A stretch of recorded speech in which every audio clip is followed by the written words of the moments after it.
the job can be, especially in this time right now. So I just want to say thank you for all of you that are attending. My name is Frank Martin. I had worked several years with the Oregon Youth Authority, and one of the major obstacles I faced doing education in the facilities was bringing on technology.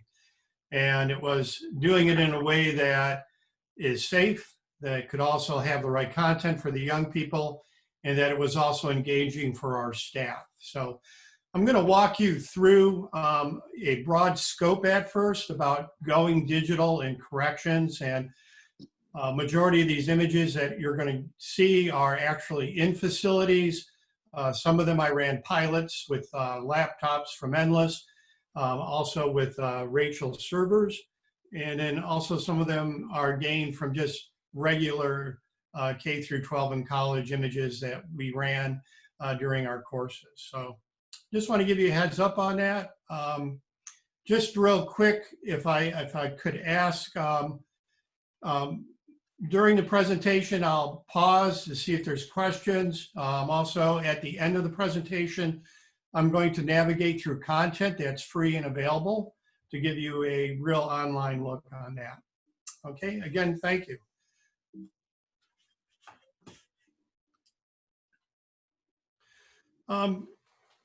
You know, the current state that we're facing right now, especially with the coronavirus, is the need for digital education. As you know, most facilities are being challenged. You know, not only does the virus bring in the challenges of separating individuals by 6 feet, but also running any type of organized education. And so we have a greater dependency now on technology to provide instruction. That's a greater challenge for correctional facilities, especially if it was not part of the culture at that time to have much technology in the classroom. So the current state now is embracing more technology just to be able to survive and to prepare young people to take on education and adults at the next phase of their life. One of the main points I want to make here is having technology in the facility is one thing, but it's also bringing it to the staff and to the students on learning to use technology and using technology to learn. And what that means is being able to do online courses, do a college program using Canvas, being able to sort through, find files, do your homework in a technology-rich environment.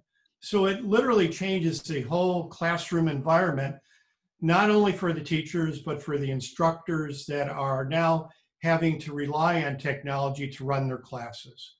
So this line here, I think, is like the emphasis of what it's going to be now and in the future, all things considered, trying to do education in the environment of COVID.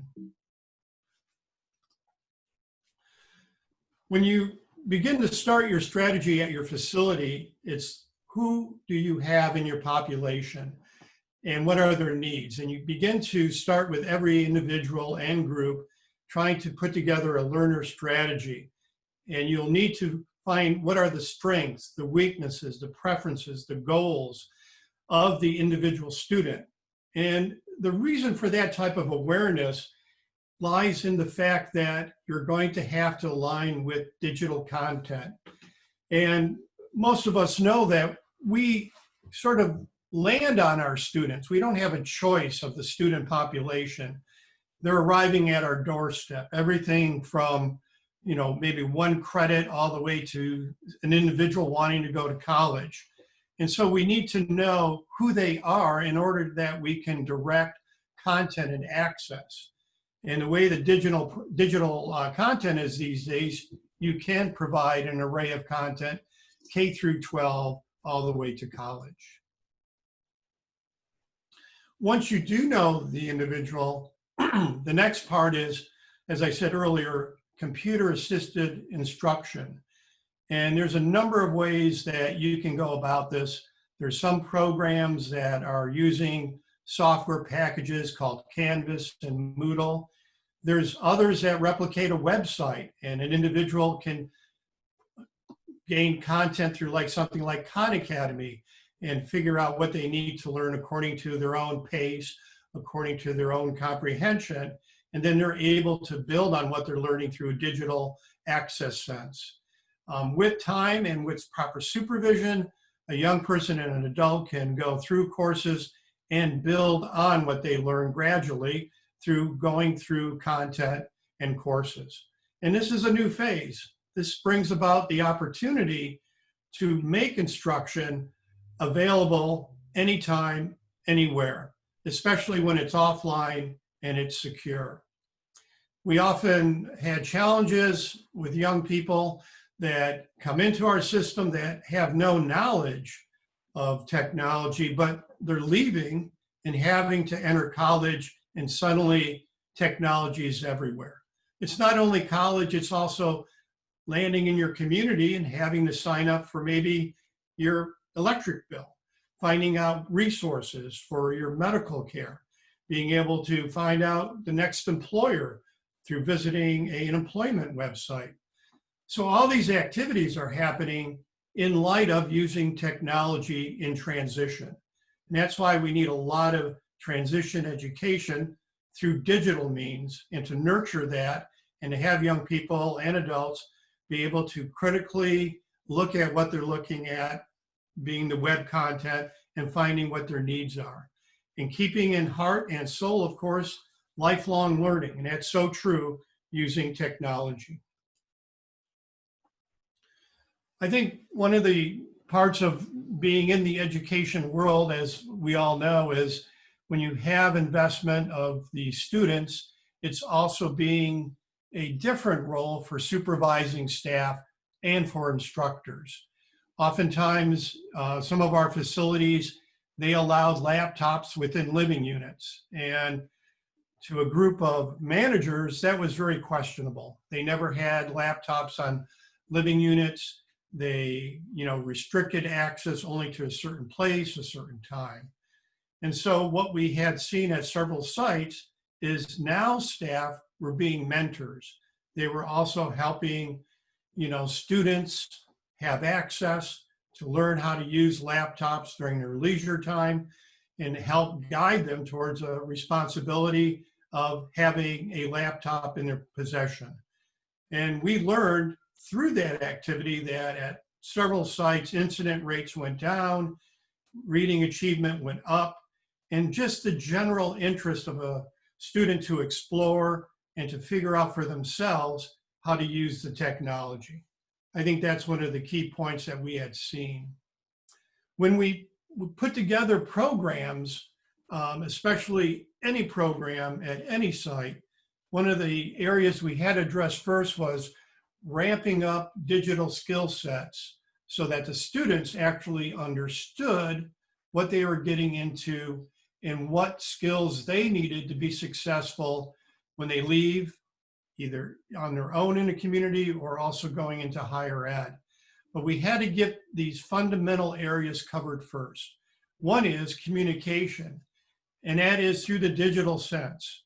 What does it take to communicate, collaborate, and share digital information? A lot of that is through messaging, a lot of that is through email. We had young people for the first time learn the proper way of writing and communicating. Why? Mainly because in business and also in school, they're going to need those communication skills to move on. They also need to look at appropriate content. They need to be able to search and store information. Could be they're a parent. They want to find how to address the flu or what's the latest research on COVID. They need to gain that appropriate content and find out what are the sources. Where is that coming from? They question it. They don't want to take everything for granted. Again, appropriate content is very important to begin within the facility and to teach that capacity of a young person or adult to learn that. The next part is hard to do, but you can teach it, digital transaction. And that is gaining awareness. Sounds like you did some fiscal review and skill sets earlier, is how do you approach that skill within a facility so young people and adults understand How do I use a credit card? What is safe to give information over the internet? How do I administer transaction? What is a website that I need to use for my banking? How do I pay bills? These are the digital transactions that need to be learned the right way and the safe way. The next component we have is problem solving. And that's day-to-day issues. That's everything from looking up, how do I fix my appliance? Does Google have a component that I can watch a YouTube video on how to fix my blender? It's using tools to help them solve equations for a class that they're taking. How do I problem solve from everything from family needs to academic needs to just life in the community needs? Where do I go shopping for fresh produce? When is the time that the Saturday market opens? Problem solving. Sounds very basic, but it's a need to help people to arrive, when they arrive within the community, to make the right decisions, to be able to find what resources they have. And finally, being safe and legal online. And that's talking about confidentiality. What did they post in their previous life? What is out there now? How do you change what you put out there? How do people interpret who you are? How do you gain a status online about who you are and what you're doing? How do you prevent identity theft? What can you share? What can you not share? How can you protect your rights? Being safe and legal online is very important because a lot of students for the first time may see, oh, I can get this credit card. Well, someone is saying I inherited money, or I didn't know I had an uncle that wants to give me funds and I just have to give them my bank account number. All of these things can happen. And I know it sounds a little bit naive for somebody to walk into this, but it could happen to anyone. And instructing young people to be safe and adults to be safe online is a huge issue to address. Excuse me. Some of the results we've seen after giving young people and adults access and content, navigation skills, is they begin to learn on their own. They begin to create their own, let's say, a personal cyber life. They begin to address their content needs. They begin to find areas of interest of books. They're beginning to see and experience what's it like to read a novel or assess some of these programs in Khan Academy. Do I want to study math? Do I want to study science? A young person and adult are experiencing, some of them for the first time, that they have time to explore what type of education, what type of skill sets that they have on their own. And they begin to actually produce their own knowledge base of who they are, what they are, through the content and access that they have. And teachers and staff can help guide them as they begin to know what their interest is and what type of areas that they need to improve on and excel in. So the safety component of learning digital and pursuing digital is we often use offline resources. And this shot here is a program in Kentucky that the young people, for the first time, they brought in laptops. And one thing that the staff had said to us was the incident rate went way down. And some of the other teachers were envious because they wanted laptops in their classroom also, because the classes just ran a lot better with technology. And students then were able to sign up for after school. They petitioned that they wanted more access with the laptop.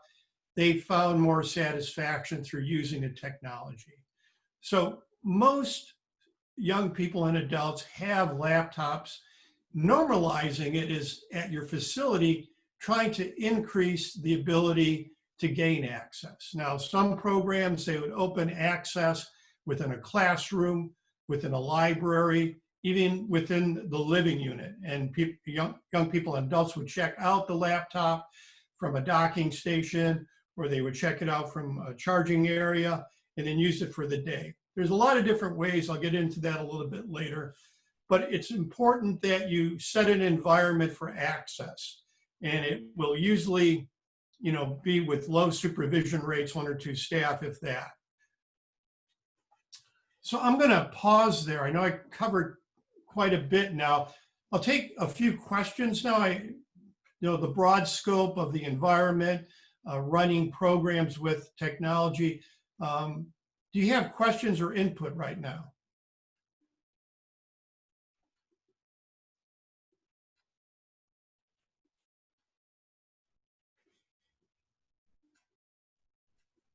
You can type it. Okay. Oh, Yep, go ahead. They can type it into chat, or if they want to mute themselves at this time, that would be fine. Okay. I don't see any questions. Okay, good. Okay, I want to carry on. Again, these are photos of the student who graduated. In supporting their vision of going to college was within the correctional facility. What we often heard was, I never thought I was going to be college material. They had not had access to content, instructors. And again, that's the part I want to emphasize is just because you're digital does not mean it's isolated without instructors. A majority of all programs have instructors that they quote unquote leverage the technology. And what I mean by leverage is they use it during their instruction time so that when the individual goes offline or they do their homework, they're able to do it with a laptop. And then they maximize the time face-to-face to addressing questions, to give guidance, to go through material. And a lot of it depends on that relationship built, whether it's digital or in person, to empower students to carry on to learn. So when they leave the facility, they're going into college, they're going into a job, they're going into the community, and they feel empowered that they know enough to fit in with the digital capacity now that they're going to be challenged with, whether it's getting their power on, registering for classes, for example, at Lane Community College, and going forward with their lives. One of the new challenges now is ramping up individuals that have to have a sense of that online presence, since a lot of the courses now are going online in the community. And that is definitely one of the greater challenges that we see now. When we work within our facilities, we often approach it through relevant programming. Where are the jobs? What is it that when you walk out of here, you have the right skill sets to be employed, to be able to gain, a presence in the community that pays a living wage. So we've seen a lot of industrial technology through computerization. We've had a number of students actually take on refurbishing computers, and that's what these young men are doing here. They took old computers, they refurbished them, and then they put open education content on it. And so they themselves were part of a program to get A+ certified. Like the jobs at, what they call them, the Geek Squad. I once had my computer repaired and saw one of the former students running the checkout at Apple, and he had a job. And the part I want to emphasize here is current jobs skills in technology do help young people and adults be employed when they leave. And that's a new offering, especially in coding, industrial arts machinery, CAD design. It's good competencies with their skills to go forward with. And again, I just want to show you a group of young people that actually refurbished computers and sent them to 10 different facilities with education content within them. And again, as I mentioned earlier, they had their A+ certificate. This is a few years old, but I'm just very proud that that program was conducted in a small facility. They had 25 to 30 young people at it, but they had an interest in technology and they wanted to get the right job skills. And it was a line staff, Gary Westby here, that was able to put the program together with those students. A lot of the content we had from Jeremy Schwartz at World Possible that his outfit provided to us at that early startup.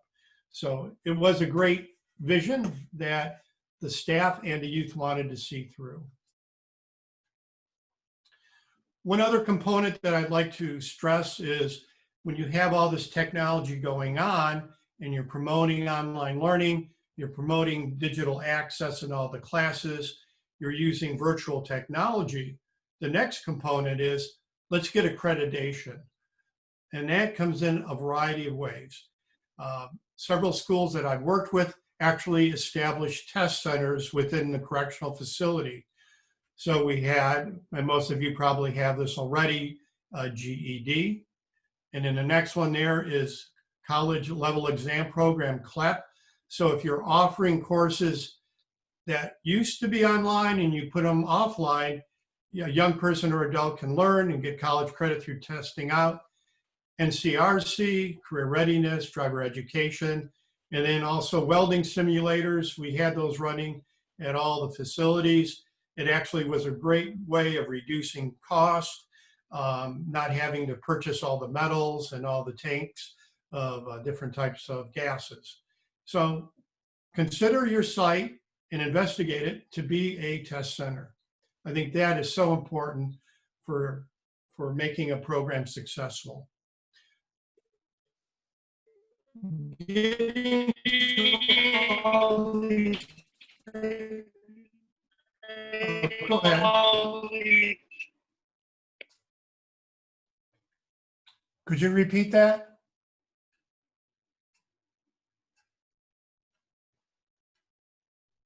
I think I had a question.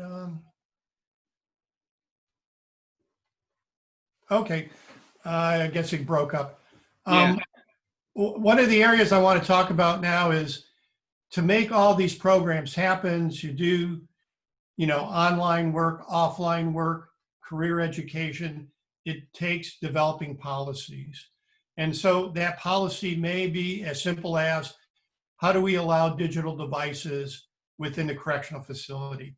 How do we allow digital devices in a living unit? How do we allow testing? And so a brain trust needs to be put together with people that do IT, that do security, that do education, that do policy. You definitely need a all hands on board to come together to figure out how to make this rollout happen. And you begin to make this cultural shift. You're seeing that within an agency that you're going towards more education. And in this case, bringing on digital education. So that top image there is the teachers over at a facility in Washington State, where they were learning how to use technology as we are today.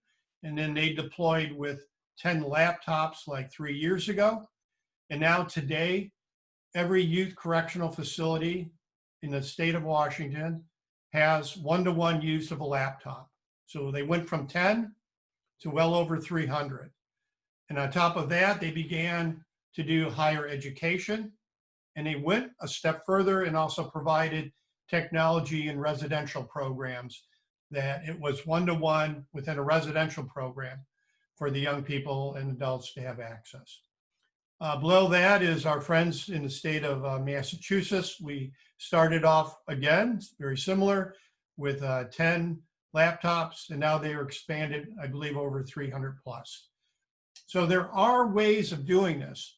The best way to start is small, and to expose your management and also the staff and the students that this can happen, and to begin to build it from your pilot. The next chart here is just a look at our way of digital resources that can be appropriated to build your digital resource center. Classroom, many of you probably heard of Khan Academy, study guides, college content.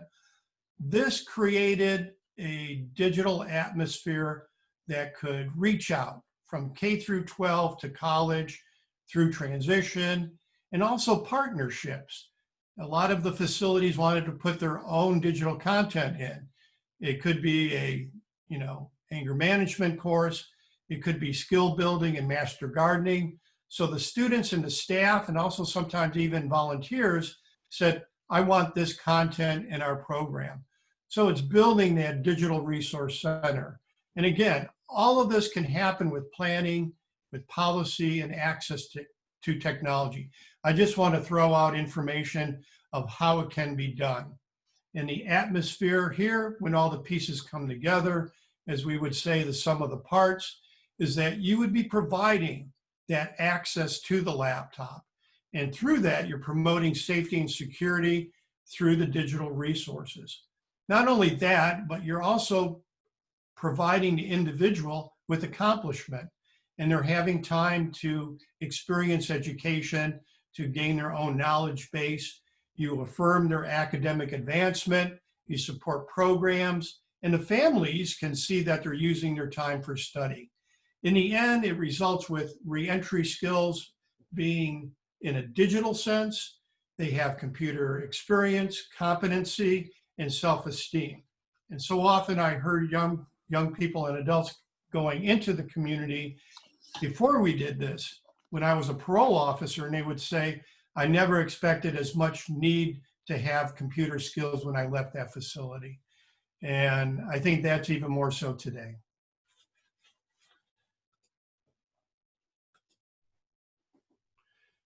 Now, to reach these goals with offline and through the pilots that we did with World Possible, we had the good fortune of working with Jeremy Schwartz, who actually had the knowledge base to create an offline computer that had no ports on it. And when we did our early pilots, we had your typical laptop. What World Possible, or I should say Justice Tech Solutions came up with was a way of having no wireless, no ports, which could prevent hacking, and to create a laptop that would have all the proper digital content within it. And the design of the laptop could be that only a docking station can be used to upload or download content or to connect to the internet. So the docking station itself was always in a secure area for teachers or for managers. That laptop itself could go anywhere. So teachers could use it in the classroom. They could have it hooked up to a docking station to upload content for homework. But when an individual left with that laptop and their homework assignment, they could actually be able to do their work on the weekend or after hours. They could actually have content on it and also a different operating system depending on your program. So that could be a program for Windows OS, could be Linux OS, which we used a lot of Endless, which we had piloted at several locations, and also being able to upload a ton of content, open education resources. So I just want to emphasize that I'm not doing a sales job on you. All I'm telling you is that we landed on a piece of technology that could be used. It was a laptop, it wasn't a small tablet, and we wanted to bring a education delivery system that felt like any other college. And if you want to look more at that, you can look at Justice Tech Solutions at that website. But again, this came from several years of pilots to come up with this answer. So again, you have to have safe hardware and also have the content. I'm going to mention here one of the, and again, this is a nonprofit, Endless OS. So again, it's something that I'm not selling. I'm just showing you a Linux system that it's free for a download. We just happen to put it onto standalone computers and also on several of the secure book laptops. And the reason why we chose Endless for all of our pilots, for the most part, was that it was open source and free. A lot of the content that you have here is something that does the same as Microsoft Office. It's called Libre Office Suite. A lot of the content is for navigation through education, warehouses of sort of like databases for textbooks, databases for inquiries into problem solve, Khan Academy, for example. I can go on forever. There's like 50,000 or so Wikipedia articles, a lot of instruction, which we'll get to. But for the most part, it needed the backbone of an operating system. And we used the Endless OS because it was very progressive.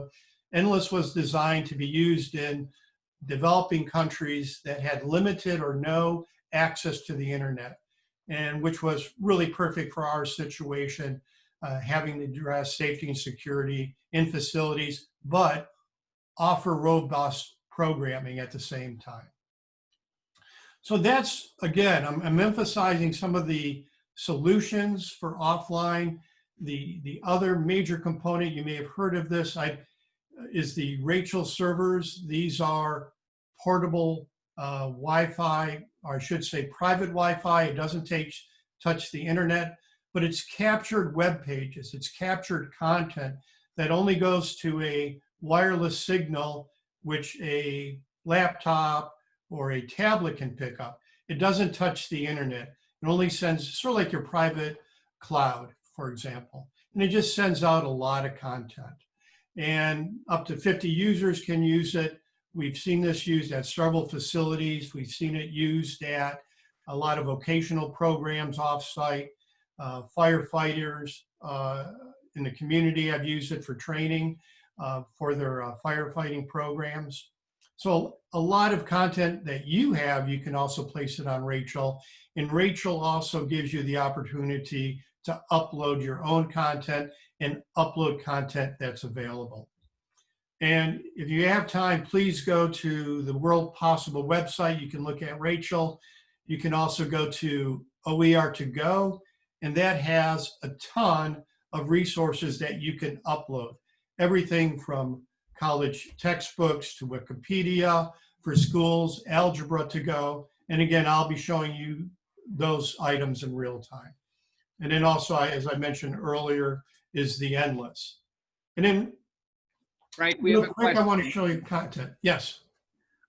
Joya Clark from the Sojourn School in Newark. It's a detention center.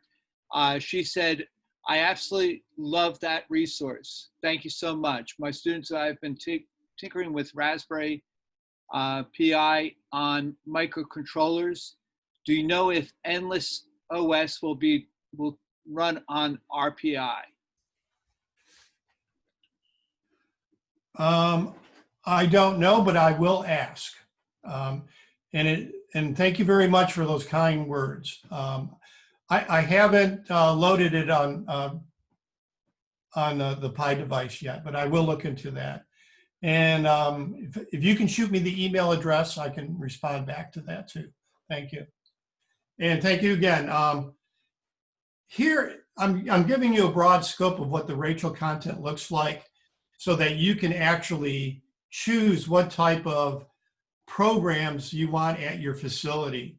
And you're able to address the needs of your students and also upload your own content, which may be like housing information on your unit. It could be a schedule for the library. All of this content you can put on your own facility. It doesn't touch the internet. Again, it's sort of like your own private cloud. And it's been used at several facilities in the United States, but also in different countries in South America and in Africa. So I'm going to go to this website right here. It says Rachel Friends. And what I just clicked on, and you can do the same also, is that it's showing me what it's like within the Rachel content area. And we use Rachel content not only on the Rachel server, but we also upload it into a lot of the computers that we use in our pilots, whether that's a HP ProBook that we distribute for community work, or it could be within a facility, the secure book. So I'm just going to take a quick look here and emphasize a few content areas. Right here, you see Sailor Academy. And so this is an organization that was put together that college content could be available, and you could also test out to get credit if you have a participating community college that accepts that credit. So the Sailor Academy, I'm just going to click on Business Admin. that is actually going to open up the business course. And this allows an individual to experience what it's like to take a course in business. We've had several facilities say to us, I want this to be used with the evening course with the students. And they will literally plug their laptop into a television and go through the course with a group of 4 to 5 students. I've seen that done. And they literally created a college atmosphere in the evenings. We also have seen volunteers take these courses and do it on a Saturday or a Sunday and actually get more participation. We've had teachers integrate these courses into their study area. Excuse me. So they donated these to us. Yes. I'm sorry. We're not seeing that site. Oh, you're not seeing my page here? No. Okay. 1 second, please. I apologize. Not a problem. Let me, We still see the PowerPoint presentation, but we don't see that, what you clicked. okay.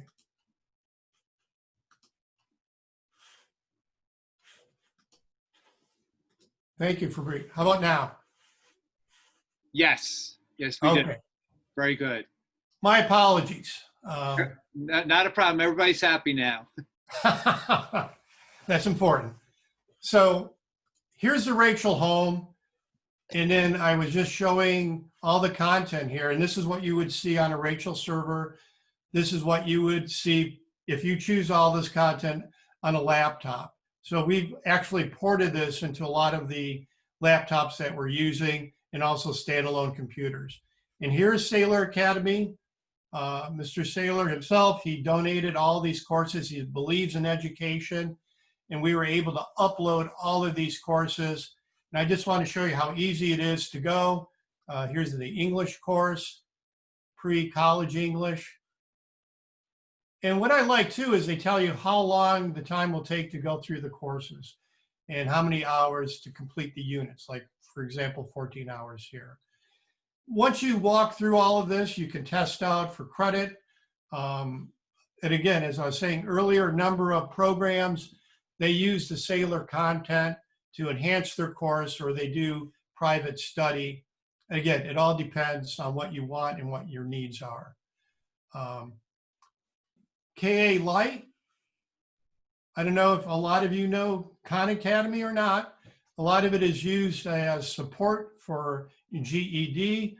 Others use it for helping individuals catch up. Some of the earliest things that we see is like mathematics, algebra, biology, those areas that are hard to get instructors. Students go here. Instructors recommend students to go here also, and they're able to do catch up. And so, can you see the Khan Academy? Or do you just see Rachel? We see the Khan, yep. Okay, so here's Khan Academy, and you can literally drill down to the areas that you need. Now, there's some providers that say there's a cost, but for what we do, there is no cost to any of this. I just want to emphasize that. And this is a heavy utilized program, especially for everything from K through 12 to college. And so I just want to give you a quick glimpse. Familiarize ourselves with negative numbers and also learn a bit of how do we add and subtract them. And when you first encounter them, they look like this deep and mysterious thing. So the program is loaded with a ton of videos that actually walk a student through. What we see with our students is they will repeat and repeat a course if they don't get it, especially in mathematics. So again, Khan Academy has all of this content, but it also has computer science, Internet 101. So a lot of this you can begin to use for your orientation to computers. Again, it's a matter of packaging. What we've done with a lot of the sites is we have students and teachers say, we need to build a course on introduction to digital skills. And both students and staff make recommendations of all the content that they find on Khan Academy. And again, it's all up to what you choose and how you work with your students. So that's Khan Academy. These here are more college courses. I get a kick out of this because we have some of the young people come up to their parents and say, I'm taking a course at MIT, by the way. And so MIT, you're able to download the course and literally take the course on microeconomics as if you're attending that course yourself. Oftentimes we have the high achiever young people and adults that want something challenging, so they take these courses. So the consumers, what we're going to do is we're going to say the consumers are constrained by their limited wealth, or what we'll call their budget constraints. And so I just want to give you an example of the array of content. Again, that's college credit. When I was with the Youth Authority, we developed work crew vignettes that showed if you had a job in the facility, well, you know, what skills did I need to do to be working in the kitchen? And so we have all of these items about kitchen safety, taking care of the tools, you know, not hurting yourself. So these are all OSHA type of content that we use for young people to get jobs. Just give you a quick look there. And again, one of the major items that we use too is the college courses from study.com. These are very popular for a student that never thought they wanted to go to college. It literally has a lot of video snippets that you're able to see. It also has all those snippets here in the written form. And it all depends what the student, how they want to learn. And again, in today's fast-paced, competitive world, businesses are continually changing. Most of these organizations are on the hunt for the competitive advantage. and again, some of the facilities have used these in the evening, and they would just like a slot, 1 hour, 2 hours each evening, they would show videos and run a class. And again, very informal. You can make it formal if you like, but I just wanted to throw that out there so you could see some of that. And again, we had the law library at one time. Many sites have asked us for that. The biggest one I want to emphasize is the Goodwill Foundation, GSCF, learnfree.org. This is the bread and butter of many facilities for doing transition. It has all the components for online safety, reading, social media, using the cloud, talks about career planning, digital lifestyles, how to do email. What is great about GSCF Learn is that you're able to do it from the laptop or from the Rachel server, but it's also available if you type in GSCF Learn, you're able to get it on the web. So an individual leaving the facility may say, I love that program, but they can also get it at home. That is also true for Sailor.org. An individual doing the program within the facility can also log on and get that same material in the community. So I'm going to just show you quickly. Here's career planning, and here's all the components that you can do for career planning. The study, the work skills, the job search. So these are all available, and it's not, you know, a price tag or a monthly fee. It's all there for you to use. You just go through it and line it up. And again, this is great for digital life skills. And before you know it, you're able to have students leaving the facility with those skill sets when they go in and have to live on their own. Again, textbooks for those of you that are teachers. I'm just going to give you a quick example. I typed in management. And again, this is a donation.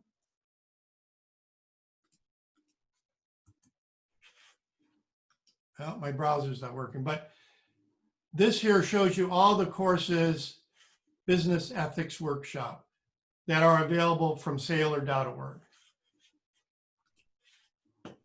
Boundless Textbooks are, if you're in search of a college class, you don't have the funding to pay for all of the textbooks, this is a supermarket sweep of content for you. So if you're looking for textbooks that are open, that are free, this is where you need to go. As you know, we're all on tight budgets. If you're looking at US history, there's the whole book itself broken up into the chapters, the 60s.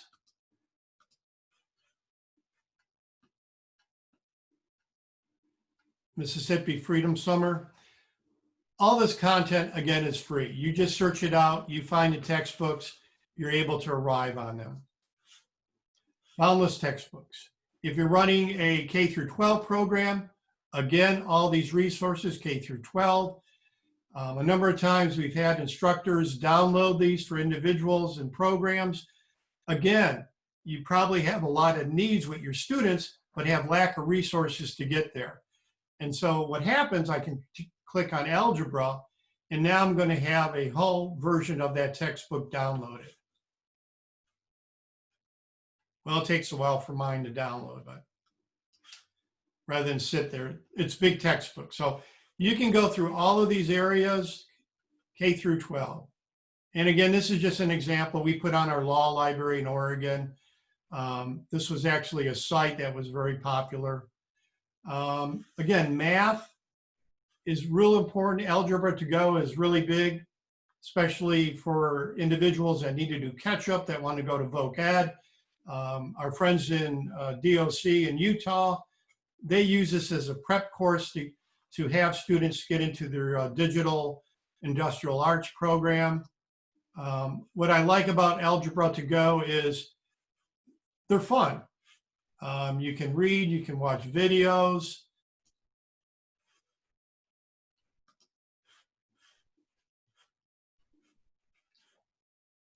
And again, you have to make something as hard as algebra to be entertaining. Hey, this is Professor Perkins. In this video, we are going to introduce fractions. Of course, before we get started, we gotta get our journey. 2 divided by 2 is Okay. represented by the fraction 1/2. And again, this was donated to us. They put it up, Creative Commons, it can be shared.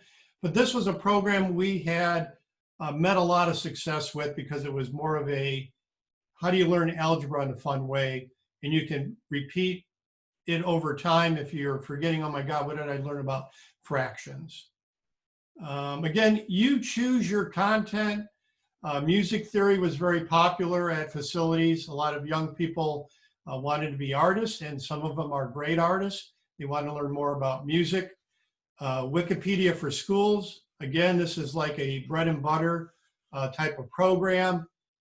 We used a very basic Wikipedia due to having to filter out some of the content you may not want, like building bombs, history of gangs. But here you get, here's Cubism. Again, Wikipedia for schools, no cost, it's all there, free for your taking. And again, a lot of content. TED Talks, we have some new TED Talks coming in. This again is one of the most popular type of programs that we've encountered, that in the evening, a lot of times staff will put it on, or individuals have their own laptop. They just love to be inspired by different people speaking about a topic or belief or a skill that they have. He was born and for You know, some staff and youth enjoy meditation works. Again, a well-rounded view. A radio lab, that's a lot of radio programs like you'd hear on NPR. Great books. Again, you're not charging anyone for anything. I've heard from students that they rather do it digital than walk over to the library. If you click on like the topic of fantasy, you know, Wizard of Oz, The Raven, these are all free. You just click on it, you read. And this is brought to you by Gutenberg. Again, if you have the time to read, a lot of facilities that I've worked with, they would open the last 2 hours before lights out for reading. They enjoy it. I mean, it's always good to read. MIT Scratch, this is one of the programs that promotes coding. And again, there's much more that we have. These are just a few that I uploaded to show you today. Again, Scratch is just a very basic coding application. I won't launch into it, but I wanted to make sure that you could see and navigate through content that is there for the taking for you to use. A lot of our DOC facilities actually put these on their education server. They go to OER to go, they upload it. Jeremy Schwartz and World Possible, has set aside, dedicated time and resources to build that website. But those resources are used throughout not only correctional facilities, but in schools across the world. And that's why you'll see some things like about Africa and different Latin American countries. We also have programs in Spanish in the same curriculum, like Khan Academy in Spanish, and also some of the K through 12 textbooks in Spanish. So again, it's what you want to choose and what you want to use. Let me see here.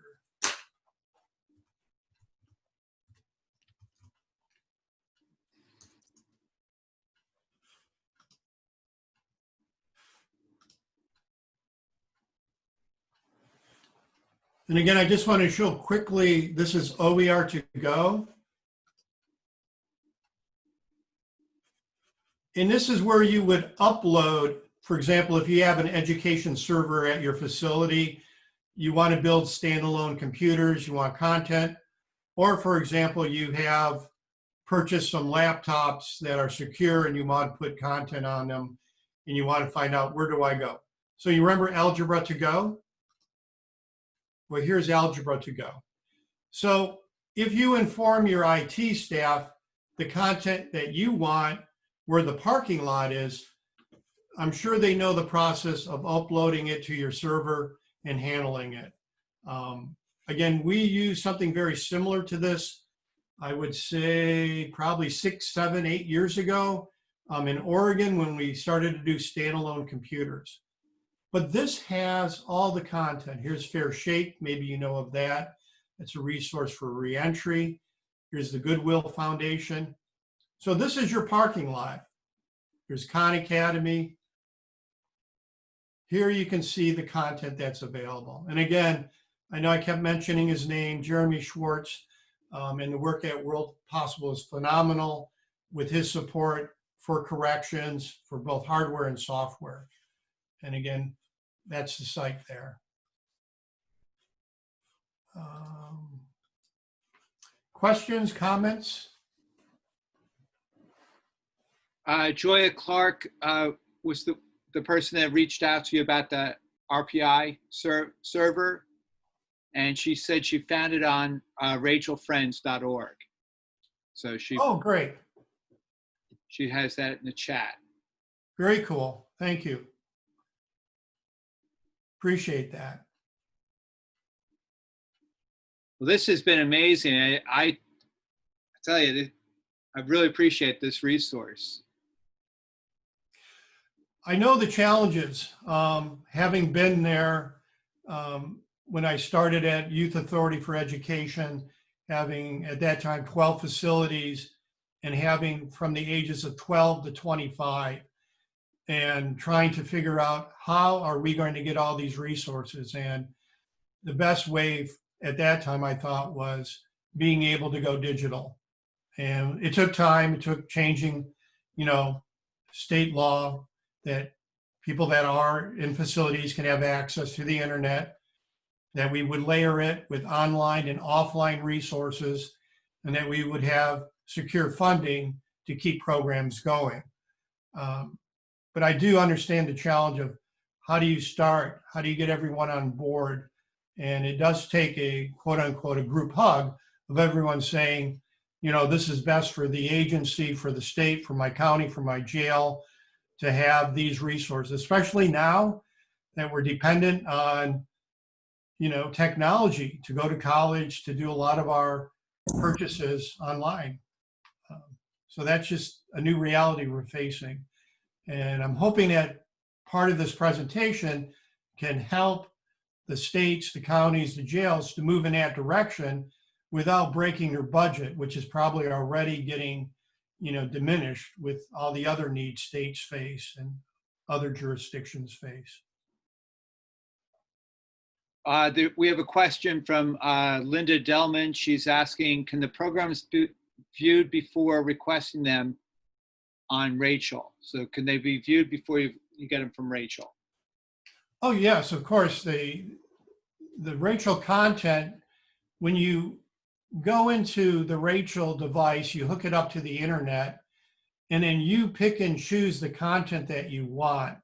I could do more on that. That'd be a different presentation, but you literally go through a list of program content in English and Spanish and French, and you just click the box, and that will upload into that Rachel server.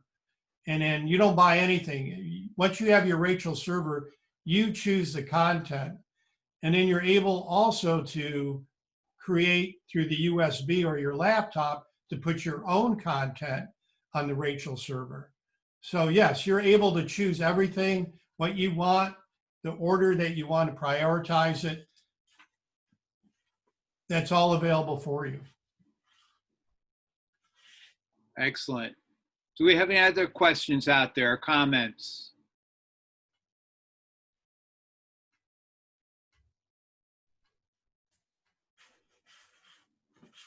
Okay.